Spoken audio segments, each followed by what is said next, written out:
at 5, strong storms moving out of Metro Atlanta, but there's still a wind advisory in effect. You can see a live look at the city of Rome there on the left, and on the right, the radar showing where that rain is right now.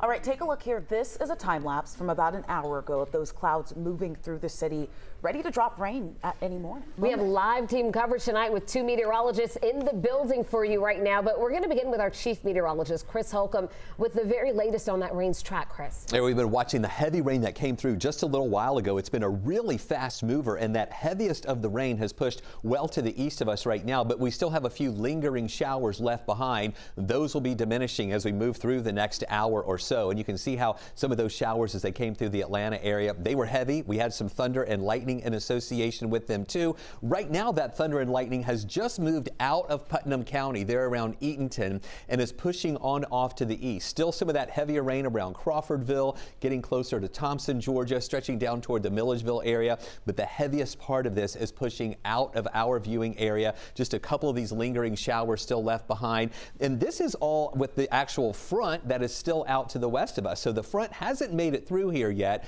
And when that happens, though, that's when we're going to see the drier air that's going to start moving in. That leading edge of that front still with some of those lighter showers here over to the west of us. So again, that's going to be ending very soon as the entire system pushes on off to the east. The good news for us is that now that all of that is moving away, the Storm Prediction Center has reduced that risk level to a level 1 of 5 risk. And even that, I think, is overdoing it, because I really think that better chance for any of those stronger storms will be well down to the south and also to the east of us. So even though things are improving and getting better with the rain moving out and the storm threat moving out, we still are dealing with that wind. Melissa Nord joins us now, and that's going to be pretty gusty tonight. It is going to be gusty, Chris, and we have seen these strong winds all day today. This is a massive, big storm system that's been strengthening, pulling its way up into the Midwest and Northeast.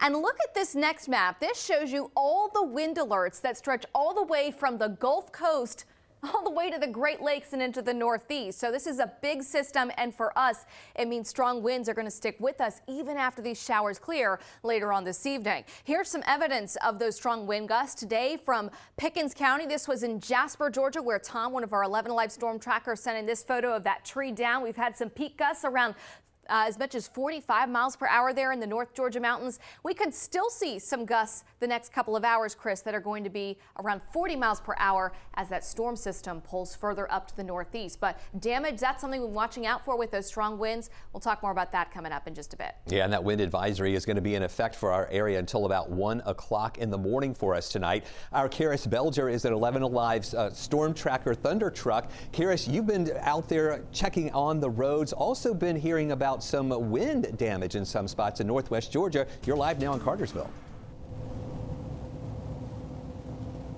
That's right. So we have been trying to keep track of everything, especially looking out for those winds. No specific damage just yet, but I am going to show you just exactly what we're looking at.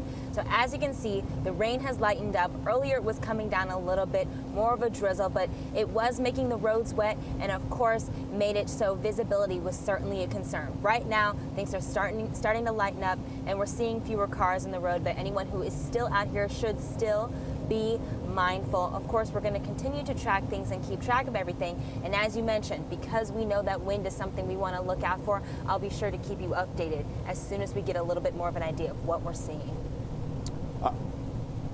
All right, Karis, thank you so much for that. We do have a lot of reports of wind and trees down in parts of northwest Georgia, more than 50 trees down up in Dade County in parts of northwest Georgia, and that is causing some power outages there as well. And it's not out of the question that we could see some more trees coming down. You can have trees coming down even when there's not severe thunderstorms. These are general winds and a very saturated ground that could bring some of those trees down with other sporadic power outages tonight. We're going to keep tracking this for you and those winds. We'll have much more coming up in just a little bit.